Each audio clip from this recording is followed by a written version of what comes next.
चंदा कोचर, शिखा शर्मा, रघुराम राजन, आदित्य पुरी, उदय कोटक, गोविंद सिंह। दोस्तों, आपने इन लोगों का नाम तो सुना ही होगा।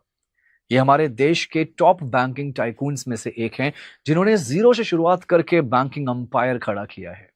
नमस्कार दोस्तों, मेरा नाम है Ankur Goswami, a banking professional and trainer.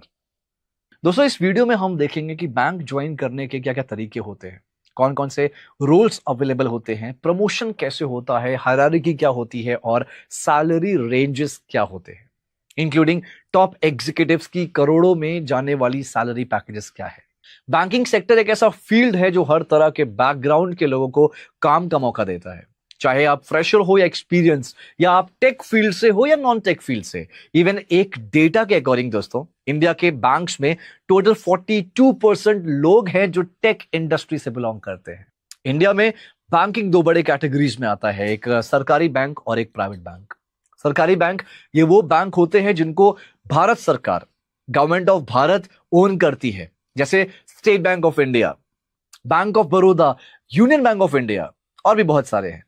इनका जो रिक्रूटमेंट है वो मेनली आईबीपीएस एग्जाम्स या एसबीआई के अलग एग्जाम से होता है। इनमें जनरली दो तरह के एग्जाम्स होते हैं, पीओ यानी कि प्रोबेशनरी ऑफिसर, एंड क्लरिकल जो कि एंट्री लेवल के लिए होता है। दोस्तों, आप इन सारे एग्जाम्स के बारे में ऑलरेडी जानते होंगे, आप प्रिपरेशन भी कर रहे होंगे इसकी। दोस्तों, पब्लिक सेक्टर बैंक यानी सरकारी बैंक में ज्वाइन करने का सबसे कॉमन तरीका होता है आईबीपीएस एग्जाम देना। ये एक कॉम्पिटिटिव टेस्ट होता है जिसमें क्लर्क, पीओ यानी कि प्रोबेशनरी ऑफिसर या मैनेजमेंट ट्रेनी, स्पेशलिस्ट ऑफिसर या आरआरबी जो कि रीजनल रूरल बैंक के लिए अलग अलग एग्जाम्स होते हैं। अगर आप ये एग्जाम क्लियर कर लेते हैं तो ट्रेनिंग के बाद आपको पोस्ट मिलती है जैसे क्लर्क या फिर प्रोबेशनरी ऑफिसर। तो दोस्तों, इन एग्जाम से रिलेटेड कुछ डेटा एंड फैक्ट्स की बात कर लेते हैं। इसमें 2 से 2.5 करोड़, हर साल 2 से 2.5 करोड़ के आसपास स्टूडेंट फॉर्म फिल करते हैं और सिलेक्शन रेशियो जो है वो 0.5% से लेके 0.7% के आसपास होता है। और लगभग 60 से 70% जो सेलेक्ट नहीं होते हैं वो फिर से अप्लाई करते हैं और उस साइकिल को रिपीट किया जाता है। दोस्तों, बैंकिंग सेक्टर में सैलरी काफी डिपेंड करती है कि आपके एक्सपीरियंस लेवल पे, चाहे आप सरकारी बैंक में हो या प्राइवेट बैंक में। पब्लिक सेक्टर यानी कि सरकारी बैंक में एक प्रोबेशनरी ऑफिसर की जो बेसिक सैलरी होती है वो 23,700 से लेके 42,000 पर मंथ तक होती है। ऊपर से उसके अलावा जो अलाउंसेस मिलते हैं वो अलाउंसेस ऐड करने के बाद इनकी जो टोटल पैकेज होता है वो 7.5 लाख से 13 लाख पर ईयर तक का पैकेज हो जाता है। इसके साथ दोस्तों, पर्क्स की बात करें तो इन्हें medical insurance, life insurance, term insurance भी मिलता है और एलटीए का मतलब होता है लीव ट्रैवल अलाउंस। जब इनको कहीं ट्रैवल करना होता है, कहीं इनको छुट्टी बितानी होती है तो उसके लिए कुछ पैसे भी मिलते हैं जो कि एलटीए कहलाता है। और वहीं पे अगर प्राइवेट बैंक्स की बात की जाए दोस्तों, ये बैंक जैसे HDFC bank, ICICI, axis bank, Kotak Mahindra, ये प्राइवेटली ओन्ड होते हैं। इनमें परफॉर्मेंस बेस्ड प्रमोशंस होते हैं, सैलरी ग्रोथ फास्ट होती है। आप प्राइवेट बैंक्स में एंट्री लेने के लिए जनरली ग्रेजुएशन कंप्लीट करते हैं, जैसे ज्यादातर बहुत सारे ऐसे बैंक है जो 50% मिनिमम मांगते हैं ग्रेजुएशन में। इसके बाद डायरेक्टली बैंक के करियर पोर्टल पर अप्लाई कर सकते हैं। ये कैंपस प्लेसमेंट्स के थ्रू रिक्रूट भी हो सकते हैं। स्टार्टिंग पोजीशंस कौन सी होती है प्राइवेट बैंक्स में? Specifically officer, senior officer, assistant manager, यहां से शुरुआत कर सकते हैं प्राइवेट बैंक में। प्राइवेट बैंक का करियर ग्रोथ काफी तेज होता है लेकिन परफॉर्मेंस बेस्ड होता है। दोस्तों, कुछ रियल एग्जांपल मैं बताना चाहूंगा। श्याम श्रीनिवासन, ये फॉर्मर एमडी एंड सीईओ है फेडरल बैंक के। इन्होंने स्टैंडर्ड चार्टर्ड बैंक में सेल्स, मार्केटिंग और कंज्यूमर लेंडिंग में ग्राउंड लेवल पे काम किया था, जो एक कोर सेल्स डोमेन था। फिर वो अपने स्ट्रैटेजी के जरिए ग्रो करते गए और एक दिन एमडी एंड सीईओ बन गए फेडरल बैंक के। दूसरा एग्जांपल बताओ तो Vaidyanathan MD CEO of IDFC first bank. इन्होंने अपना करियर आईसीआईसी बैंक से शुरुआत किया था, जहां पे इनका रोल था रिटेल लेंडिंग। रिटेल लेंडिंग का मतलब होता है कि जब हम इंडिविजुअल कस्टमर्स को जब हम लोन देते हैं, इसके बाद ऑटो लोन्स यानी कि जो हम गाड़ी मोटर के लोन्स लेते हैं, क्रेडिट कार्ड सेल करने का इनका काम था। और फिर अपने unique style, long term vision के साथ आईडीएफसी फर्स्ट बैंक के एमडी एंड सीईओ बन गए। और अगर हायरार्की की बात करूं तो officer, senior officer, assistant manager, deputy manager, manager, senior manager या फिर chief manager, associate vice president, deputy vice president, फिर आता है vice president of the company, then senior vice president of the company, उसके बाद आता है दोस्तों प्रेसिडेंट ऑफ द कंपनी या president of the bank, then director position, और उसके बाद आता है लास्ट में या टॉप पोजीशन पे सी सूट रोल्स, मतलब CEO, CFO, CTO, CLO, CPO, ये सारे सी सूट रोल कहलाते हैं। दोस्तों ये सब तो डेजिग्नेशंस है, इन्हें ग्रेड कहते हैं। अब आपका क्वेश्चन आएगा कि सर मैंने तो एरिया मैनेजर सुना है कभी, वो तो आपने बताया नहीं अभी तक। मैंने रीजनल मैनेजर सुना है, जोनल मैनेजर सुना है, सर वो सब क्या होते हैं? तो दोस्तों ये सब बेसिकली प्रोफाइल्स कहा जाता है इन्हें। आपने कभी सोचा है ब्रांच मैनेजर जो होता है उसके बाद क्या आपका करियर, आपकी जिंदगी ब्रांच मैनेजर पे ही खत्म हो जाएगी, या फिर रिटायरमेंट आप ब्रांच मैनेजर पे ही ले लोगे, या उसके बाद भी कुछ होता है? आपको मैं बताता हूं क्या होता है। चाहे सरकारी हो या प्राइवेट हो, इनका काम ऑलमोस्ट सेम होता है। ब्रांच मैनेजर या ब्रांच हेड एक ब्रांच को एंड टू एंड मैनेज करता है लाइक अ बिजनेस ओनर, और इनकी जो सैलरी होती है, चाहे वो सरकारी हो या प्राइवेट, 50,000 से लेके 1.5 लाख पर मंथ तक सैलरी होती है। ब्रांच मैनेजर के बाद इनकी जो प्रोफाइल आती है वो है क्लस्टर हेड। इनके अंडर क्लस्टर हेड कौन होते हैं? इनके अंडर में 4 से 8 ब्रांचेस होते हैं, और इनकी सैलरी 1 लाख से 2 लाख के बीच में होती है। इसके बाद आते हैं रीजनल हेड्स। इनके अंडर एक रीजन के कई सारे क्लस्टर्स आते हैं। इनकी सैलरी होती है 1.5 लाख से 2.5 लाख पर मंथ। और इसके बाद आता है सर्कल हेड, जो कि पूरे एक जोन या कहूं तो एक स्टेट या टेरिटरी के सारे ब्रांचेस को हेड करते हैं। इन सभी की जो सैलरी होती है दोस्तों 2 लाख से महीना 2 लाख से ज्यादा होती है, या करोड़ों के पैकेजेस में भी जा सकती है। डिपेंड करता है इनके लेवल ऑफ एक्सपीरियंस और स्किल्स पे। उसके बाद आते हैं बिजनेस हेड्स और कंट्री हेड जैसे रोल्स, और director and C suite roles जो मैंने पहले बताया था। मोस्टली इनके जो पैकेजेस होते हैं प्राइवेट बैंक्स में वो करोड़ों के होते हैं, करोड़ों में इनके पैकेजेस आते हैं। दोस्तों एक फैक्ट्स और बताऊंगा मैं, जैसे एचडीएफसी बैंक के सीईओ शशिधर जगदीशन ने फाइनेंशियल ईयर 2025 में इनकी जो सैलरी बनी थी वो 12 करोड़ की बनी थी। इसमें कोई बेनिफिट्स या इसॉप एडेड नहीं था। एक नया टर्म आया ना, इसॉप होता क्या है?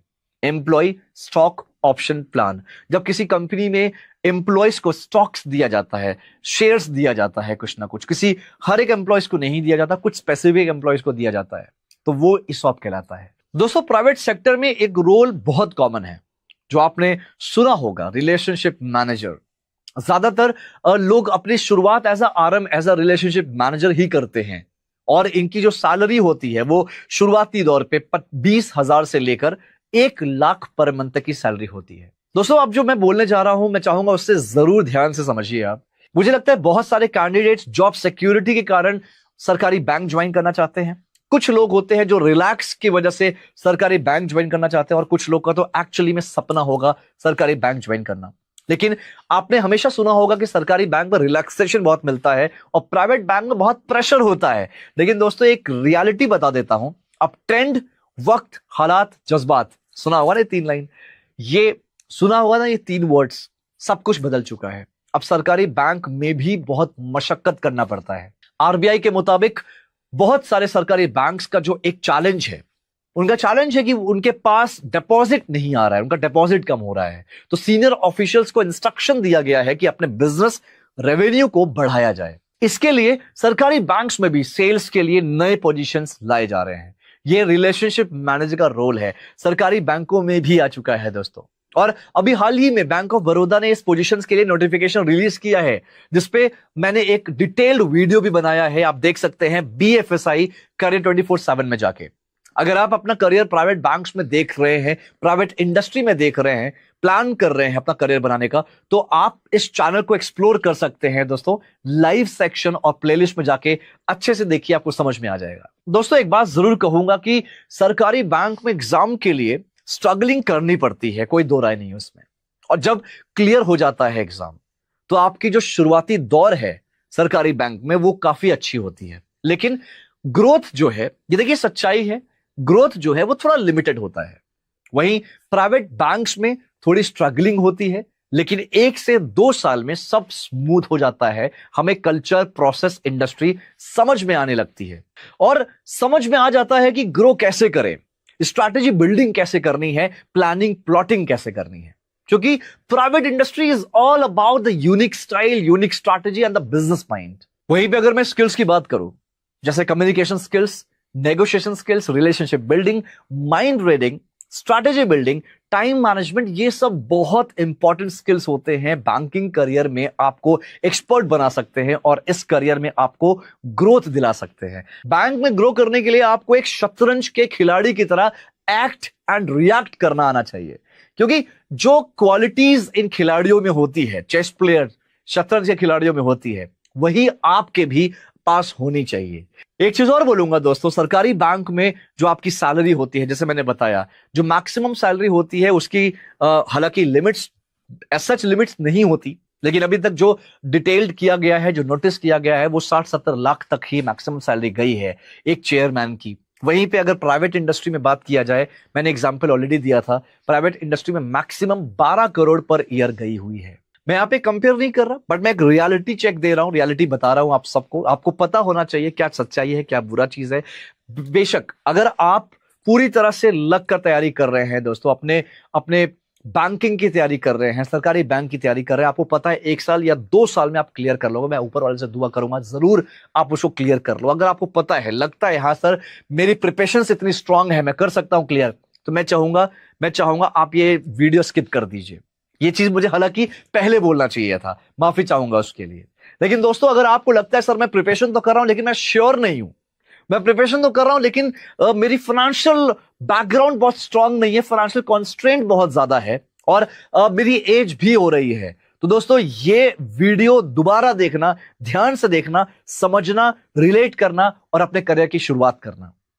एक चीज जरूर बोलूंगा कि अगर आप प्राइवेट इंडस्ट्री में आना चाहते हो तो करियर 24/7 यानी कि अंडर 24/7 का अग्रीमेंट हुआ है कोटक महिंद्रा बैंक के साथ। दोस्तों कोटक महिंद्रा बैंक इंडिया के टॉप 5 लार्जेस्ट बैंक में से एक है और जो अग्रीमेंट हुआ है वो हुआ है कि हमारे जो भी स्टूडेंट्स हैं, जो स्टूडेंट्स एलिजिबल हैं कोटक बैंक में ज्वाइन करने के लिए, जॉब करने के लिए, उनको हम ट्रेन करेंगे और ट्रेन करने के बाद प्लेस कराएंगे कहां पे, कोटक महिंद्रा बैंक में। तो दोस्तों एक प्रोग्राम निकला है कोटक महिंद्रा बैंक, नीचे फॉर्म दिया हुआ, फॉर्म को जरूर भरिएगा। फिर बोल रहा हूं ये उनके लिए है जो अपनी शुरुआत करना चाहते हैं प्राइवेट बैंक्स में।